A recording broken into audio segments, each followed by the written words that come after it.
guys, Acrolete again, and again I have to apologise for the large gap between this video and the last video. Life seems to have a tendency of sweeping me up and away and casting me to the four winds, so I don't really have the time to stick these videos down. But as well as that, my microphone broke.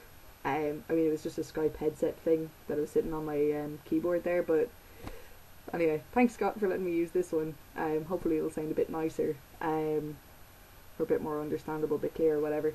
So yeah, so I got a load of responses to the last video, loads of comments, loads of messages and everything else. It was really, really great to get such a response. I had no idea that so many people would actually find my videos interesting or helpful or anything, and it's just been an absolute delight getting so many messages. So guys, do please keep it up, keep sending me suggestions for your videos and everything else, your questions. I'm going to do my best to help you guys out. But yeah, I had a fair number of people actually asking about problem characters, which is what I'm going to be talking about today. So basically just bad behaviour from the players. So the first thing that people were talking about was people just talking out of turn in like non-combat situations, in sort of like non-combat encounters, you know, trying to weasel information out of people or whatever it is you're doing, kind of charisma based things like that. So what I do in that situation, I would establish, first and foremost, I would establish a system. So whether it's kind of like the classroom style one where, you know, you gotta put your hand up if you want to talk, and you know I'll call on you when I need you to speak, or what I find very helpful is literally just roll initiative and keep it to initiative. You know, everyone has a move, a minor, and a standard, so you can, you know, talk to whoever, roll whatever you need to roll, maybe use whatever utilities or feats you might have, and see where that gets you. But you have to stick to initiative, and everybody kind of knows what the initiative thing is. But if somebody keeps talking out of turn and kind of either distracting other players or even telling other players what to do, then I'd say first off, verbal warning. With every problem with characters or players, give them a quick verbal warning. Just be like, listen, there's more than one person around this table. Like, there's at least 3 other people around this table. There's probably up to 7. You need to take your turn at your turn, and then let everyone else act on their own initiative. Okay? You act on your initiative, not on anyone else's. Let them make their decisions, and let's use teamwork here instead of, you know, just you. Hey, no, I'm team. All that crap.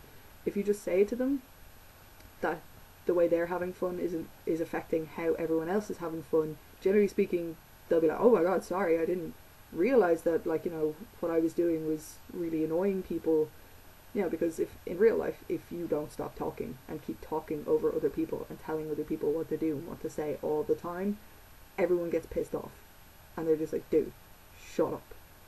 So it's no different in the world of D&D. So you could have your NPCs being like, why are you being so rude? Shut up. This person's talking. Not you, them. And get really annoyed at them, and they'll be like, oh my god, blah. And then they'll kind of realise what they're doing, and, you know, that can be it. But they can just, if some NPCs, like, you know, after a few outbursts, maybe 2 or 3 outbursts, and you warning them a couple times, being like, look, penalties will arise if you don't stick to our system, because you have to stick to the system, otherwise it doesn't work, the whole game falls apart, it needs the rules, it needs the structure. Then you can be like, alright, whatever. Whenever they try to talk, well then they'll get, you know, the NPC being like, hey, I don't care, yeah, whatever, talk to the hand, do not give a crap what you have to say. That can translate into game mechanics as a -2 penalty to any charisma based rolls. So whatever you have to say, I don't care, you've said enough, who's next, kind of thing. You can kind of move away from them like that, and they'll be like, oh. But the big thing with that is that if you say, oh, well, you have a -2 penalty to that roll, so you didn't actually make the DC, they'll be like, well, why? And be kind of like, why do I have a penalty? What happened? You go, well, we were talking out of turn, so you've gained a -2 penalty because, talking out of turn. They'll be like, oh, but I wasn't, I didn't know, blah, blah, blah. So you need to And I mean, you need to. This is so important to even avoid just squabbling around the table. You need to. First time they start talking out of turn, just be like, this is not your turn. Wait until your turn. If you don't wait until your turn, you're going to get a -2 penalty to your charisma rolls. Simple as. Shut up, basically. And if they talk again, just be like, right, well, that's your -2 penalty. And if they try and argue, just be like, sorry, it's the rules. You know, if you don't like the rules, don't play the game. Generally speaking, they'll just be like, oh my god, sorry, blah blah. And one -2 penalty for the next turn would be more than enough to turn them off. After, like, you know, if you realise they start doing it again, just be like, your -2 penalty next time you do that. They'll be like, oh shit, okay. And then they'll be quiet.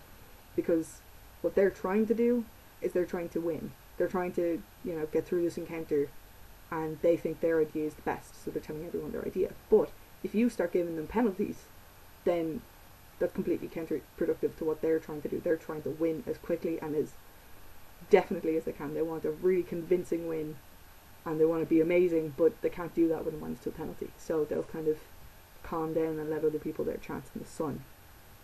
Another problem people are having, a lot of people are having, is people not staying in character, or they're breaking character a lot.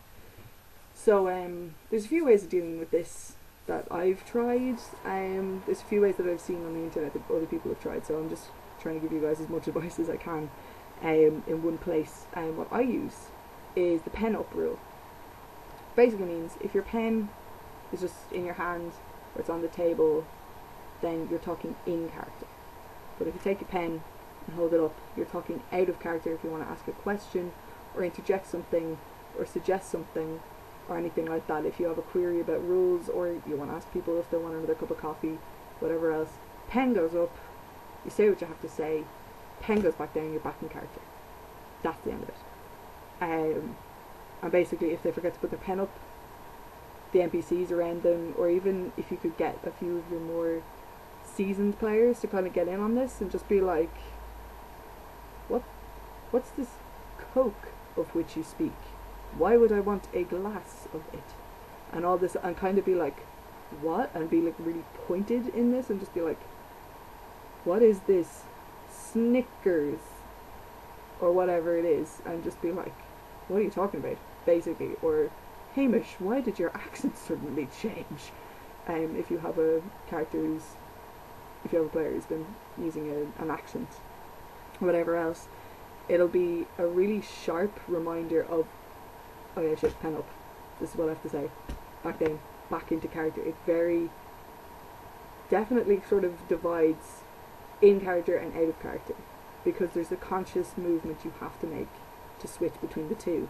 So it kind of makes people more aware of it, but it can take a few sessions to get people used to this rule and to make newer players comply. One thing I'd recommend, if you do have new players, try and get them to make their characters like someone they know, or even just like themselves, so that it's very easy to roleplay them, so it won't be that big of a problem for them to switch back and forth or to stay within the character. Because if they have this big complicated character who's real snooty and verbose, when they themselves have, you know, they're not as well read as other people might be, maybe they don't read books, they like to watch TV, they like to, you know, hang out outside, they're not into words the way, say, their wizard character would be. That'd be kind of difficult for them to do, because maybe they'll be using words out of context or something like that. I'm just saying this because I'm an English teacher. I'm just realising this. But, you know, if it's something like that, if their vocabulary doesn't match their character's vocabulary, even something as simple as that, it's going to be so difficult for them to stay in character. Whereas if they pick someone, say for example, you have somebody who plays football a lot, have someone who is an athlete of some description. So they'll be like, oh no, I'm not going to eat that crap, that's really bad for you, I'm going to eat something healthy to keep my body in shape, or whatever. If they're really into stuff like that, make sure they have something in common with their character anyway, so that it's easy for them. But if they're looking for a challenge, by all means let them have a challenge, because it can be really fun to see what they can come up with. But just to make it easy on them, I'd say let them dip the toe in the water with something simple, or even like famous character or something like JD from Scrubs. Just like, normal guy, normal guy. We'll need a lot of jelly beans. And it's just, something quirky like that. They'll have a lot of fun with that. But it means that, it's not going to be too difficult for them to play it. Or even something like Captain Jack Sparrow. Something very recognisable, something very sort of easy to put yourself into. But, it just depends on the person themselves. But I would recommend getting people to do that. That will make it easier for them to be in character. But as for keeping the discipline in that, I would have every NPC ever react to every outburst. So yeah, have them like, what's Coke? What is Snickers? What are you talking about? You're a crazy person. And have them be like, really like, crazy person, I'm uncomfortable, this is a crazy person. And then perhaps have, again, maybe penalty rolls because they're not paying attention, or, the NPCs aren't going to take the word of a crazy person at all. They're not going to take the word of a crazy person on anything. So -2 to charisma again. -2 to anything for paying attention. Anything like that, really. Or even if they're like looking for food, I say they're foraging, they've rolled their nature check or whatever, you've got -2 to that check. Why? Because you think a Snickers is a food when that doesn't exist. So there's no such thing as a Snickers. You've gone looking for Snickers. There's no Snickers. Something like that. Everyone's going to laugh at that. I mean, even I'd laugh at that, but it'll get the point across. And that's the idea. You just got to get the point across. If D&D has to be silly for 5 minutes to get someone to stay in character for the rest of the game, so be it. Like, it's not going to be that big of a deal. Or even if you just start rewarding, even, instead of using the stick, use the carrot. Like, one thing I use, but unfortunately the season for it is kind of slipped past. Around Christmas time here in Ireland, I don't know anywhere else if you can get them, but you can get like chocolate coins at Christmas time around here. Like, you can get white chocolate ones in silver wrappers and milk chocolate ones in like gold wrappers, whatever. I hand them out as, rewards, because, what happens at the end of an encounter? Oh, you check their pockets and you find their gold and silver pieces, so I have chocolate ones to hand out, and everyone's like, oh, look at all of my money. Some of the players eat it on the spot and they enjoy their treasure and they're just like, yes, loot. But there's one of my players actually took them home and had this big hoard of coins and just like enjoyed them, and it was like, oh, nice. But every time you can reward them for, staying in character. If you have someone who has a history of really struggling to stay in character and to focus, reward them with chocolate coins. If they've spent, say, the last 20 minutes in a non-combat encounter completely in character, completely intent on what's supposed to happen, and made some really good ideas, give them the coins. Everyone else is going to be like, okay, yeah, she's actually done well for once. They're not going to be like, oh, favoritism, because they'll have seen that the other player is having a big problem with focusing and staying in character, and they'll be just as happy as you to have them in character at last. They really will. So any reward you can give them. Don't feel bad about it. You're the DM. You can do whatever the hell you want. It's your world. They can just deal with it. You're the almighty. Another thing I do is maybe even give them a +1 to the next skill check, or even if they spend a long time in character and did really well, I'd say even give them +2 to their next skill check, because they're so focused and they're so intent. Their concentration can't be shattered by anything happening around the periphery. They're so focused, they're looking extra hard for that hidden thing, or they've got a bit of glibness about them or something. It all depends, but I'd find that a very good way of doing that. What else would you do for staying in character? If it's doing it, that should do it really. But if they are having a big problem with staying in character, I'd say take them aside after a game and just be like, listen, you can't just keep jumping out of character like that. You have to stay in character. It's a role-playing game. In fact, that's one of my table rules, that it's a role-playing game, not a role-playing game, like a rolling dice playing game. It's kind of funny. It looks funny written down. Sorry, it doesn't quite translate. But all in all, those are kind of small worries. They generally sort of sort themselves out over a short period of time. Once you stick to your guns, once you every single time give them the penalties when they're stepping out of line, and reward them when they stay within the boundaries, and reward them for staying in character, everything like that. Do, like, it is only through repetition of these things that it'll get in their heads that if I do this, bad things happen. If I don't do this, good things happen. It's basically like training dogs. And I know that sounds awful, but it's true. So I'm not going to take it back. One of the big problems is when people take over encounters, because it's not something like they're not focusing, it's not something like they're not really paying attention, it's not something like they're struggling to become thespians. It's that they're actually taking all the fun for themselves and making everyone else just feel like crap and ruining the whole game for everybody. And it just turns into the most awful thing, because generally speaking, the people who take over the sessions, they're the people that have the bigger personalities. They're the louder people, and then the quiet people who don't really want to say anything because they're not comfortable confrontation, they end up missing out and they don't say anything. So the person who's being loud doesn't know or doesn't feel that what they're doing is necessarily wrong, because nobody's giving out to them for it. Nobody is getting annoyed at them for it, because the quiet person is just like, oh yeah, okay, whatever, I'll go along with whatever you say, because yeah, no, it's a good idea, yeah, I'm just quiet, I'll go along with whatever, or I'll follow you, you seem to be good at this.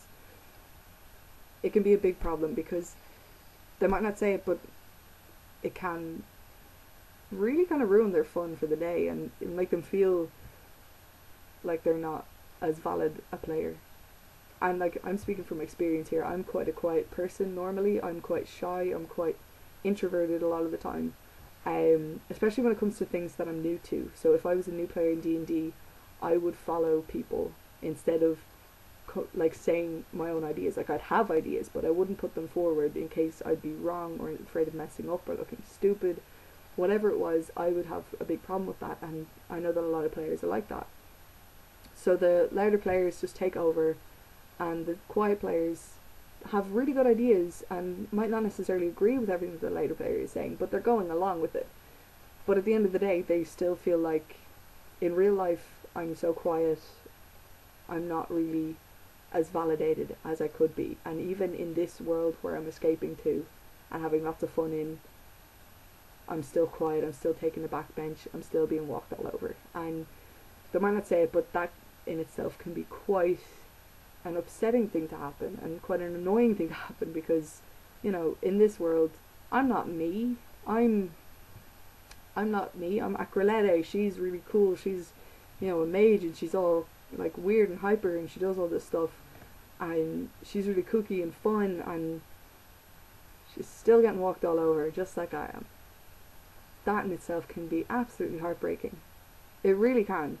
So you need to kind of watch out for quiet players, or new players that aren't contributing as much. So you're going to have to watch it. But until you get the louder players in hand, chances are they're not going to come out of their shell, because they're not going to feel comfortable enough to do that. So there's no point trying to coax them out while there's sharks in the water. You got to tame the sharks down and then bring them out. You know, it's a bit of a balancing act. But again, for taking over encounters, use initiative. I find above everything else that works. If you stick to initiative, everybody knows that rule, everybody will obey that rule, and if they don't, well, you can give them penalties or whatever else. Do make sure to reiterate to louder players to act on their initiative and not on anyone else's. You know, that they're not allowed to step on anyone's toes, and that if they start suggesting and talking out of turn, if they start suggesting things talking out of turn, they get those penalties. So that will kind of curb that a little bit. But as well, I always make sure with quiet players to have the NPCs ask them their opinion, to single them out and just be like, well, you haven't said anything, I'm sure you have something very interesting to say. Or even have an NPC take a shine to them. You know, say for example you have a kind of tree hugging ranger type and whatever, and just, you know, say they're talking to a noble lady who's like, oh, she's so cute, she's a little bush baby type thing, and just kind of latch onto her, oh, look at you, yes, what do you have to say? Oh, I'm sure you're very interesting, or something like that. So have someone take a shine to them and get them to talk, you know, and make sure that everyone else is being quiet and listening and paying attention because the quiet person's talking, and have the NPC be very sharp with anyone who tries to interject, and have them, you know, say what they're thinking, what they think should happen, or anything like that. It'll really pull them out of their shells and everything else. But above all, it is a matter of respect. Do tell this to your players, that it's a matter of respect for the people around the table, that they be quiet during other people's turns because they're doing the favour for them. And it wouldn't be nice to have somebody shouting them down across the table. So anyway, I think that's about it. So again, guys, sorry for the long time since the last video. I'm really going to try this time and pull myself together and get a new video out very soon after this one. But stick stuff down in the comments. I'd love to answer any questions that you have, or even message me, anything at all. I'd absolutely love to answer any questions you have. So I've been Akerlede, and hopefully this has been helpful.